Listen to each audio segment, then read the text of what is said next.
शं वरुणः शन्नो भवत्पर्यमा शन्न इन्द्रो बृहस्पतिः शन्नो विष्णुरुक्रमः ॐ शान्ति शान्ति शान्तिः।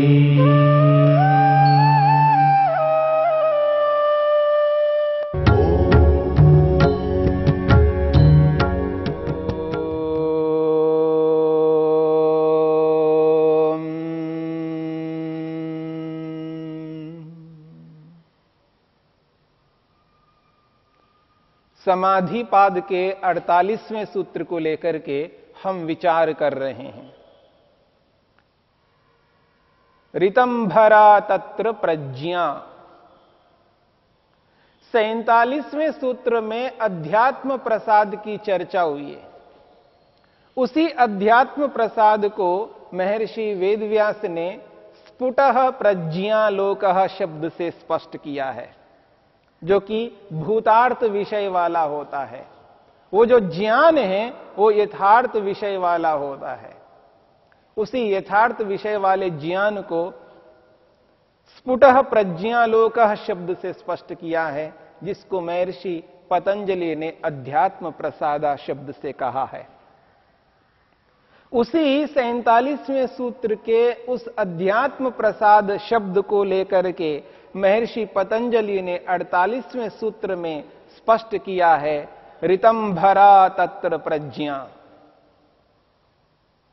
तत्र उस निर्विचार नामक समाधि में जो स्फुटः प्रज्ञालोक प्राप्त होता है, जो अध्यात्म प्रसाद प्राप्त होता है, उसका नाम इस 48वें सूत्र में और एक नाम से स्पष्ट किया है, ऋतंभरा प्रज्ञा। और वो है ऋतंभरा नामक प्रज्ञा है, जिसको अध्यात्म प्रसाद शब्द से कहा है, जिसको स्फुटः प्रज्ञालोकः शब्द से कहा है, उसी को महर्षि पतंजलि ने यहां पर ऋतंभरा प्रज्ञा शब्द से कहा है। ऋतंभरा प्रज्ञा एक संज्ञा है, एक नाम है। और ये जो ऋतंभरा प्रज्ञा है, ये बुद्धि है, ये जानकारी है। और एक ऐसी जानकारी है, एक ऐसी बुद्धि है, संसार में सर्वोत्कृष्ट जानकारी है। इससे बढ़कर और कोई जानकारी नहीं हो सकती है। संसार का सर्वश्रेष्ठ ये प्रज्ञा है, बुद्धि है।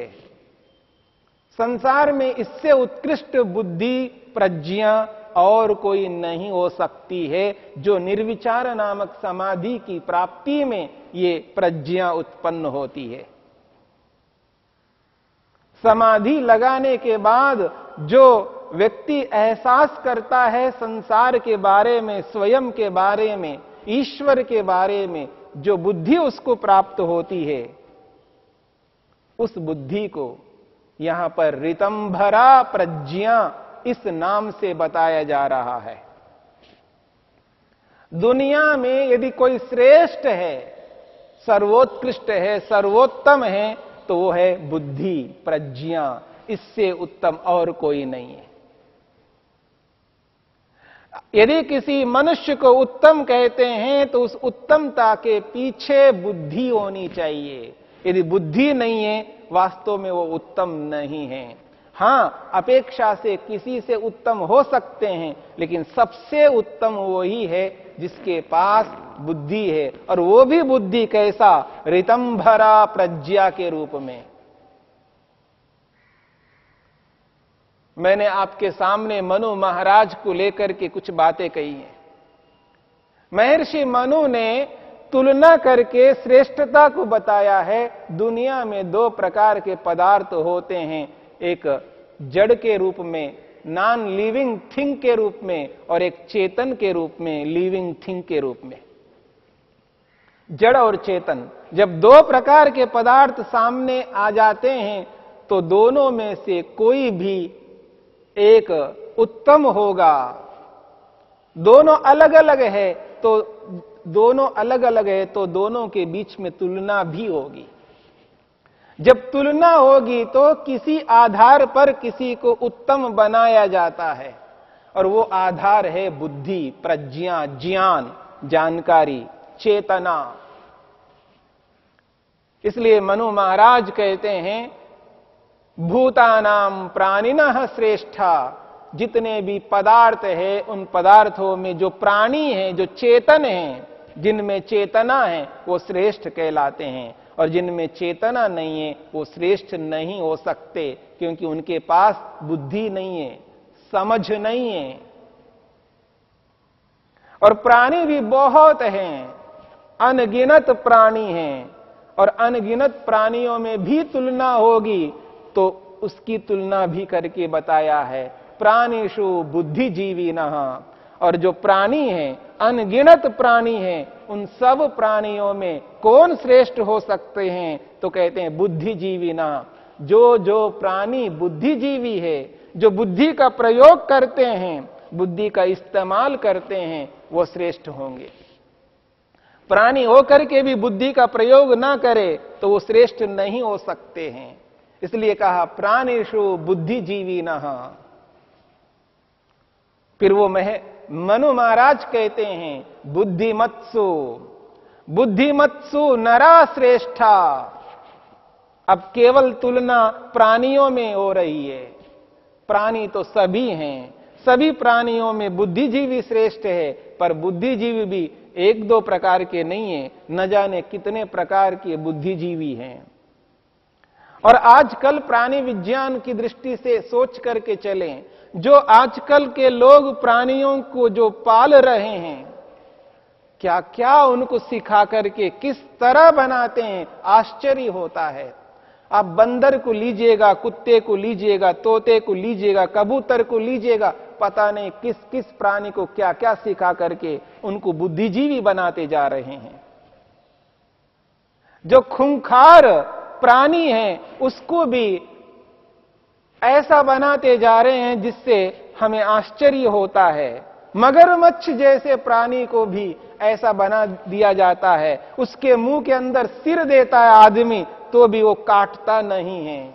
शेर जिसको देख करके आदमी डर जाता है, लेकिन उसको भी सिखा करके उसको भी ऐसे बुद्धिजीवी बनाया जा रहा है जिससे वो भी काटता नहीं है, मारता नहीं है। हाथी जैसे प्राणी को भी सिखाते हैं, वो फुटबॉल खेलता है। पानी के अंदर ऐसे ऐसे हैं जो प्राणी, उनके साथ ऐसे ऐसे खेल करके उनको ऐसी बुद्धिजीवी बनाया जा रहा है। और जो भी बुद्धिजीवी है वो श्रेष्ठ है। डॉल्फिन को देखिएगा, पता नहीं किस किस को क्या क्या सिखा करके उनको बुद्धिजीवी बनाया जा रहा है। और जो भी बुद्धिजीवी है वो श्रेष्ठ माना जाएगा। लेकिन सभी बुद्धिजीवियों में कौन अधिक श्रेष्ठ है? प्राणियों में भी अलग अलग प्राणियों को बुद्धिजीवी बनाया जा रहा है, और ये अच्छी बात है।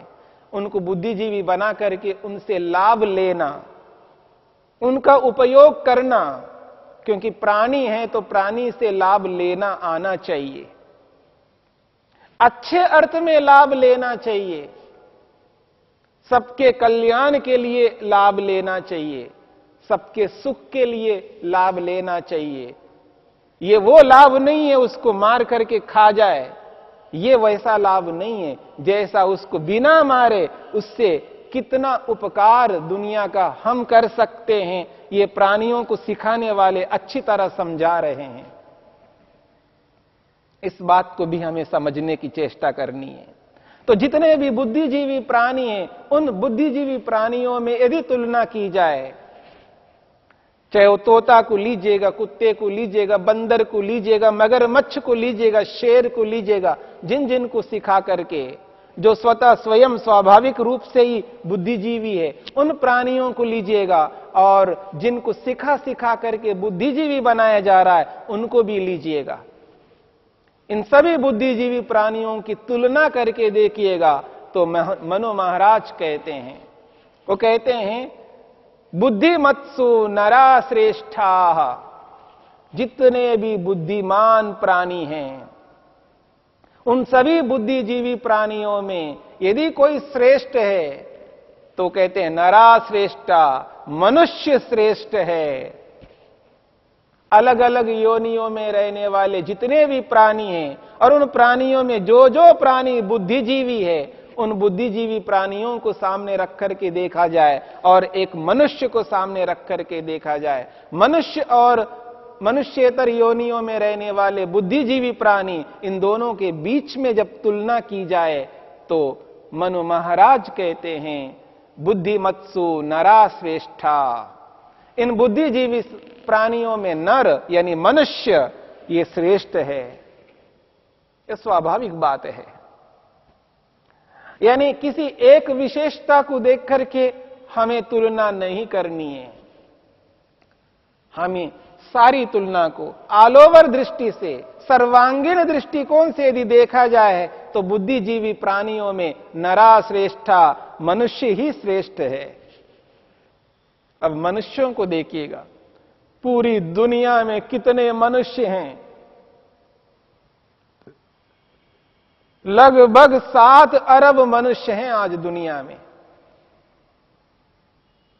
लगभग 7 अरब मनुष्य हैं।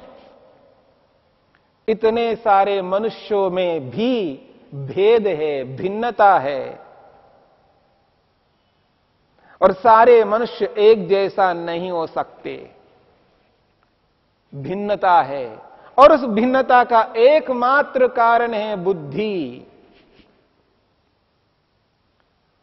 और इस भेद को बताते बताते बताते अंत में जाकर के महर्षि मनु कहते हैं, मनु महाराज कहते हैं, इन मनुष्यों में भी तुलना करते जाइए, भेद प्रभेद और भेद और भेद करते करते करते एक सीमा तक पहुंच करके सर्वांत में कहा है इन सभी मनुष्यों में कौन श्रेष्ठ है? तो अंत में जाकर के वो कहना चाहते हैं ब्रह्मवेदिनः। जो ब्रह्मवेदी है यानी जो ब्रह्म का साक्षात्कार किया है, जो आत्मा का साक्षात्कार किया है, जिस बुद्धि से आत्मा का साक्षात्कार किया जाता है वो दुनिया में सर्वश्रेष्ठ होता है। यूं तो सभी एक दूसरे की अपेक्षा से श्रेष्ठ बनते ही जाएंगे, और एक दूसरे की अपेक्षा से जो श्रेष्ठ बनते हैं वो बुद्धि के कारण से बनते हैं, उस बुद्धि के प्रयोग के कारण से बनते हैं। केवल शब्दों को रखने मात्र से कोई श्रेष्ठ नहीं होता है, याद रखना। शब्द का मतलब शब्द ज्ञान। केवल पढ़ने मात्र से, शब्दों को बुद्धि में रखने के मात्र से कोई श्रेष्ठ नहीं बनता है। अमुक वस्तु किस प्रकार की है उसके बारे में जो जानकारी है, इतनी जानकारी रखने मात्र से कोई श्रेष्ठ नहीं होता है।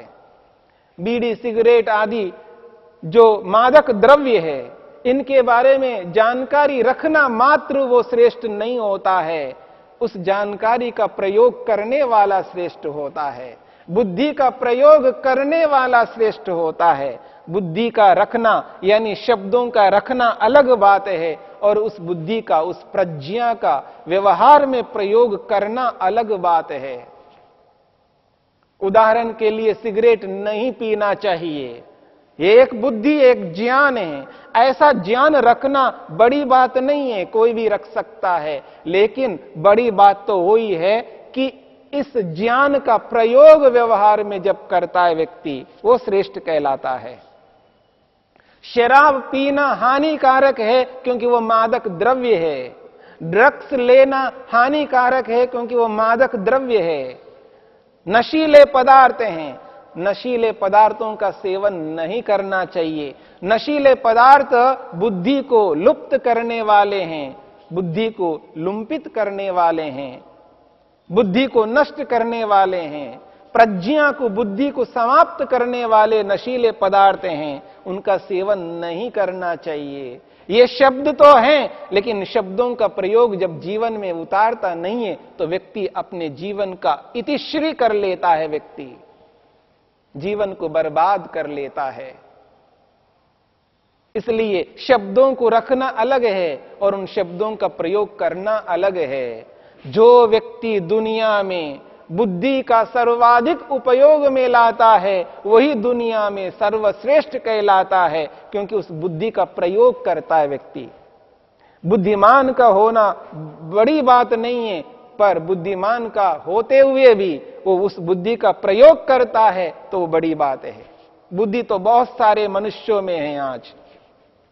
आज आप देखेंगे शिक्षा के नाम से इतने शिक्षित होते जा रहे हैं, इतनी विद्या को प्राप्त करते हुए जा रहे हैं।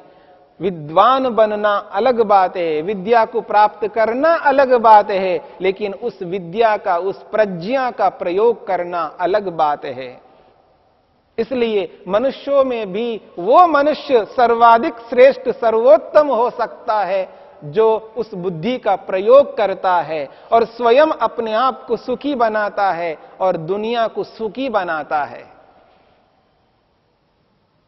उस स्थिति में वो सर्वश्रेष्ठ माना जा सकता है। इसलिए महर्षि मनु कहना चाहते हैं, मनुस्मृतिकार ये कहना चाहते हैं, समस्त मनुष्यों में भी तुलना करते करते करते अंतिम स्थिति में वो कहना चाहते हैं, इन सभी में से अगर कोई श्रेष्ठ है तो ब्रह्मवेदिनः, जो ब्रह्म को जानता है, जो आत्मा को जानता है, आत्मा को साक्षात्कार किया है और साक्षात्कार करके उसी रूप में प्रयोग करता है, स्वयं सुखी होता है, प्राणी मात्र के लिए सुख पहुंचाता है, किसी को दुख नहीं देता है।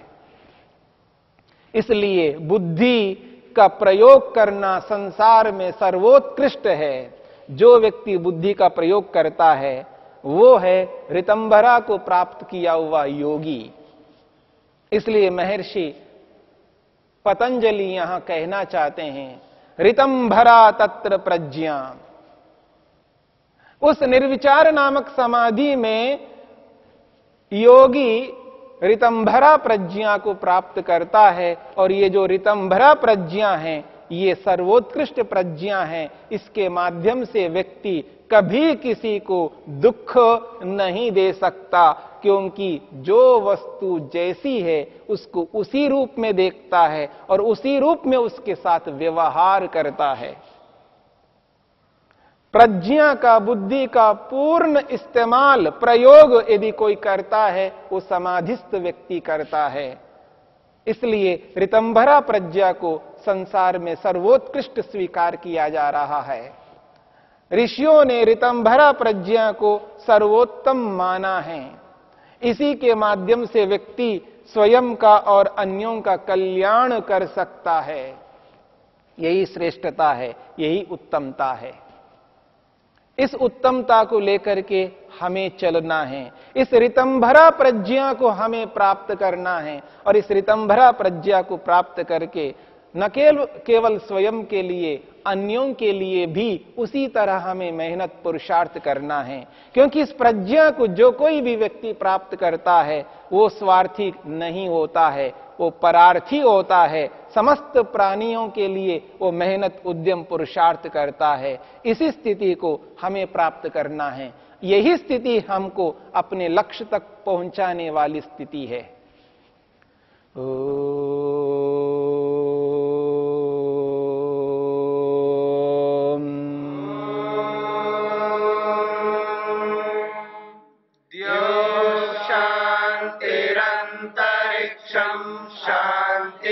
पृथिवी शान्तिरापः शान्तिरोषधयः शान्तिः वनस्पतयः शान्तिर्विश्वे देवा शान्तिर्ब्रह्म शान्ति सर्वं शान्ति शान्तिरेव शान्ति श्यामा